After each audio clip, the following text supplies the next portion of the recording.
Nous avons été très contents de faire ce projet sur les musées. Et c'était vraiment une très belle aventure. Ça a permis de bien découvrir les outils multimédia. Donc c'est vraiment extraordinaire et c'est vraiment à refaire. Nous sommes ravis d'être ici pour la remise de ce prix comme musée pour tous. C'est vrai qu'effectivement cette année il y a eu une telle participation que ça n'a pas été facile de choisir. L'ICOM est partenaire du festival Musée Importable depuis sa création en 2012, je crois. Mais c'est que la deuxième année dans laquelle nous associons avec ce prix spécial ICOM Musée pour tous, qui récompense toutes les productions audiovisuelles en rapport avec les publics des musées qu'on appelle éloignés. Avec Serge Chaumier et les étudiants du Master Expographie Muséographie de l'Université d'Artois à Arras, on a participé l'an dernier à Musée en Portable en envoyant 13 films réalisés avec 7 musées partenaires et on a été très séduits, on a eu envie de continuer. C'est pour ça qu'on a envoyé cette année 51 films exactement, réalisés avec 14 musées, parce que c'est l'occasion pour nos étudiants qu'ils découvrent l'ensemble de l'œuvre du territoire des Hauts-de-France, réalisent un film pour voir comment ça marche, mais après ils sont responsables d'un jumelage entre un musée et un groupe de jeunes. Donc ce qui nous intéresse, et pourquoi ça fonctionne, c'est parce qu'on en fait une action culturelle. On ne travaille pas sur les publics, on ne travaille pas sur le décor du musée, on travaille avec les publics, on leur donne la possibilité d'investir les lieux, de les transformer, d'oser poser un regard décalé, d'inventer, de libérer l'imaginaire. C'est pour ça qu'on a envie de vous remercier, vous, d'organiser cette action, de remercier tous ceux qui ont participé, parce qu'en fait, ça met en mouvement le musée, et je crois que c'est ce que vous nous aidez à stimuler. Donc merci à vous.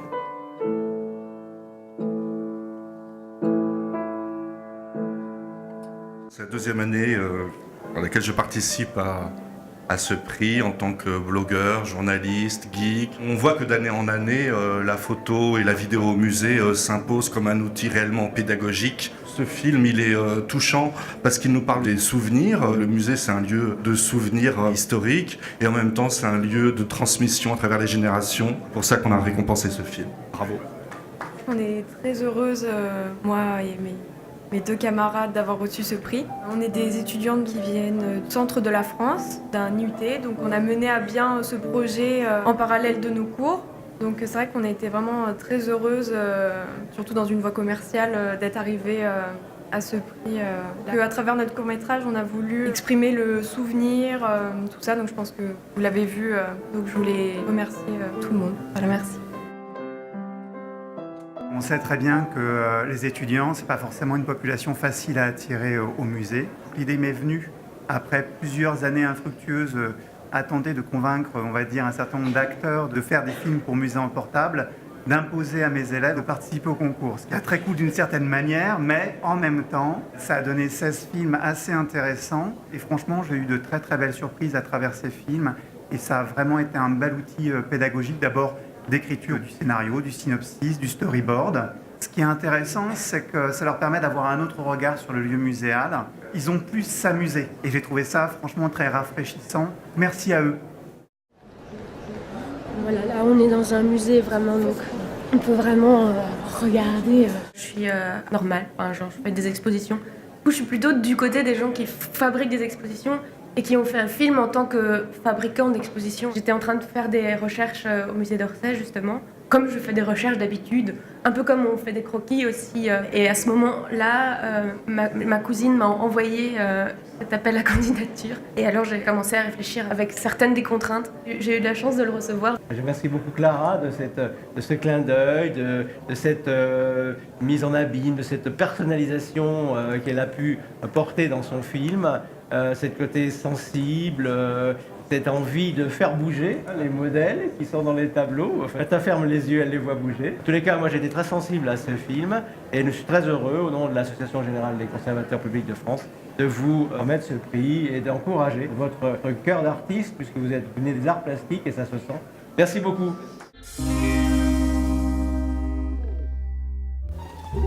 Au musée, il ne faut pas crier. Au secours, on est bloqué. c'est un projet qu'on a mené entre donc, le musée Èbre de Saint-Clement à Rochefort en Charente-Maritime, le centre communal d'action sociale via son pôle intergénérationnel, et puis le lycée Jamin qui est un lycée de Rochefort également et qui possède une section de soins et accompagnement à la personne. C'est un projet qu'on a voulu drôle, j'espère que vous l'aurez saisi. C'est un projet qu'on a fait aussi pour casser un peu les clichés et les codes des générations et des comportements dans les musées. Les musées où, il faut le dire, quand même, on a le droit aussi de s'amuser. Parmi tous les projets que l'on mène dans l'année, celui-ci a quand même une connotation particulière, je pense. En tout cas, pour moi, ça aura été un des plus beaux projets sur lesquels j'ai travaillé. Un de ceux qui a apporté le plus d'émotion et de plaisir. Au musée, il ne faut pas courir. Ça tombe bien. Je suis ravie de donner ce premier prix ICOM. Effectivement, toutes les thématiques du musée ont été prises en considération avec un certain décalage et c'était très amusant. On est heureux de donner ce prix. Voilà. Je voulais vous dire, j'ai toujours pas retrouvé le Pokémon. Hein. Au musée, il ne faut pas jouer. Merci Jean-François pour l'organisation de ce concours qui quand même nous révèle des talents immenses, des talents souvent cachés. Je suis très heureux de remettre ce double prix pour la première fois en tant que représentant de la Fondation Culture et Diversité. Voilà, bravo à ce travail décapant et derrière effectivement cet humour, on voit un vrai travail d'analyse sur tout ce qui fait obstacle et blocage dans l'accès au musée. C'est vraiment un regard rafraîchissant et qui fait du bien. Merci beaucoup à vous.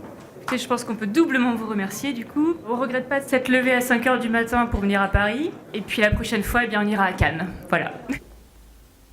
Ah non, je me suis planté dans mon texte. Au musée, on peut jouer.